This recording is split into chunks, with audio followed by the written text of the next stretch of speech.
तो एक महत्वपूर्ण टॉपिक है, उसको लेकर आए हैं।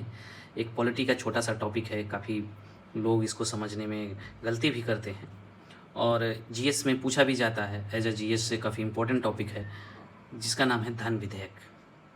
तो धन विधेयक के बारे में हम लोग आज इस छोटे से वीडियो में सारी जानकारी प्राप्त करेंगे। सबसे इम्पोर्टेंट बात करते हैं कि धन विधेयक संविधान में कहाँ पर वर्णित है। तो धन विधेयक के लिए संविधान में 2 अनुच्छेद हैं, एक 109 और एक 110। 109 में धन विधेयक की प्रक्रिया के बारे में बताया गया है, किस प्रकार से धन विधेयक पास होता है, और 110 में जो है धन विधेयक को परिभाषा की बात की गई है। ठीक, इम्पोर्टेंट यहाँ पे पॉइंट है कि आप 109 और 110 में आप कंफ्यूज ना होइए, दोनों ही धन विधेयक के बारे में बताते हैं, लेकिन जो 109 है वो धन विधेयक की प्रक्रिया बताता है और 110 जो है धन विधेयक की परिभाषा बताता है। अब बात करते हैं कि धन विधेयक कहाँ पर पेश किया जाता है। तो इम्पॉर्टेंट ये है कि धन विधेयक केवल लोकसभा में ही पेश किया जा सकता है। ठीक, राज्यसभा में नहीं पेश किया जा सकता। लोकसभा में पेश करते हुए ये भी इम्पोर्टेंट है जानना कि यह एक सरकारी विधेयक के रूप में ही पेश होता है। कहने का मतलब ये है सरकारी विधेयक का कि इसे केवल मंत्री ही पेश कर सकता है, कोई नॉर्मल सदस्य नहीं पेश कर सकता है लोकसभा का।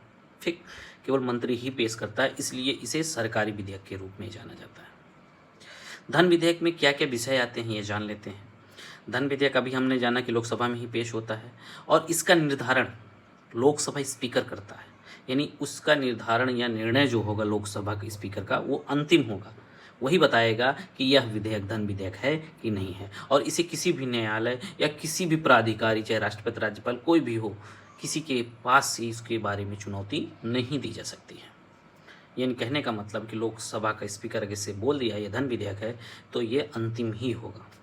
ठीक, और इसके बारे में जानते हैं कि कौन कौन से विषय धन विधेयक में लिए जाते हैं। तो केंद्र सरकार का कर, केंद्र सरकार का जो कर लगाता है केंद्र सरकार, वो उसमें या परिवर्तन करता है या उसमें कह सकते हैं कि किसी कर को ख़त्म करता है, किसी कर का नाम बदलता है। तो सारी चीज़ें वो धन से, वित्त से संबंधित, वो केंद्र सरकार के कर का जो संबंधित चीज़ें होती हैं वो सभी क्या हैं, धन विधेयक में गिनी जाती हैं। और भारित व्यय, यानी भारत में संचित निधि पर भारित व्यय, तो ये भी धन विधेयक में आता है। उसमें संशोधन कर रहे हैं या भारित व्यय को बढ़ा रहे हैं या केंद्र सरकार द्वारा कहीं उधार लिया गया हो, ये सारी चीज़ें क्या है, ये धन विधेयक में आती हैं। लेकिन कुछ ऐसे हैं जो धन विधेयक के बारे में कहा जा सकता है, को लगते हैं धन विधेयक, लेकिन धन विधेयक का आधार नहीं होते हैं।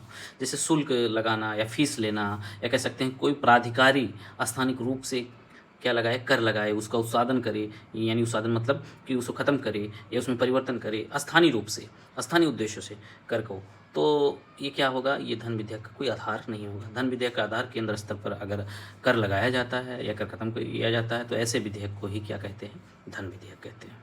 ठीक, अब हम लोग जान लेते हैं कि धन विधेयक में राज्यसभा की किस प्रकार से सीमित शक्तियां हैं और राष्ट्रपति के पास क्या क्या अधिकार हैं धन विधेयक के पास, यानी धन विधेयक जब उनके पास जाता है तो क्या क्या वो कर सकता है। ठीक, तो धन विधेयक में राज्यसभा की अगर शक्तियों की बात करें तो राज्यसभा में धन विधेयक जब जाता है तो राज्यसभा उसको ना तो संशोधित कर सकता है ना अस्वीकार कर सकता है, हाँ सिफारिश दे सकता है। अगर संशोधन भी किया है तो लोकसभा चाहे तो उसे माने चाहे ना माने, और अधिकतम वो 14 दिन तक ही धन विधेयक को रख सकता है। अगर उससे अधिक रखता है धन विधेयक को राज्यसभा तो राज्यसभा से अपने आप ही पास ही माना जाएगा।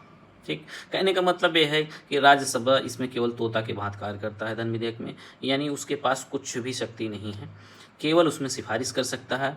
उसमें कुछ नए संशोधन भी करेगा तो वो भी लास्टली आप लोकसभा अगर मानती है, स्वीकार करती है, तभी वह लागू होता है उस विधेयक में, अन्यथा वह विधेयक यथास्थिति में पारित माना जाएगा। ठीक, उसके बाद अब लास्ट में हम लोग जानते हैं कि राष्ट्रपति के पास क्या शक्तियां होती हैं, क्या राष्ट्रपति कर सकता है धन विधेयक के बारे में, क्योंकि राष्ट्रपति के सिफारिश पर ही धन विधेयक लाया जाता है। आप लोग जान लें, राष्ट्रपति के सिफारिश पर या राष्ट्रपति के सहमत, पूर्व सहमत से ही धन विधेयक संसद में पेश किया जाता है, यानी लोकसभा में पेश किया जाता है। तो राष्ट्रपति, यानी ये माना जाता है कि राष्ट्रपति ने अगर पूर्व सहमति दे दी है तो फिर उसे पास ही करेगा जब राष्ट्रपति के पास जाएगा। लेकिन तब भी राष्ट्रपति के पास 3 विकल्प होते हैं, या तो उसे पारित कर दे या तो उसे रोक दे, लेकिन तीसरा विकल्प उसके हक में नहीं होता है, यानी उसे पुनर्विचार के लिए राष्ट्रपति नहीं भेज सकता है, जैसे साधारण विधेयक में होता है। राष्ट्रपति या तो रख सकता है, उसे रोक ले, या तो पारित कर दे, लेकिन उसे पुनर्विचार के लिए फिर संसद में या लोकसभा में नहीं भेज सकता है। यानी राष्ट्रपति के पास केवल 2 ही विकल्प होते हैं मुख्यतः। तो इस प्रकार से हम लोग ने धन विधेयक के बारे में पूरा संपूर्ण जानकारी प्राप्त की है, और यही इतनी ही जानकारी हमें एग्जाम में आराम से धन विधेयक के क्वेश्चन सॉल्व करा सकती है। ठीक, इसी के साथ धन्यवाद।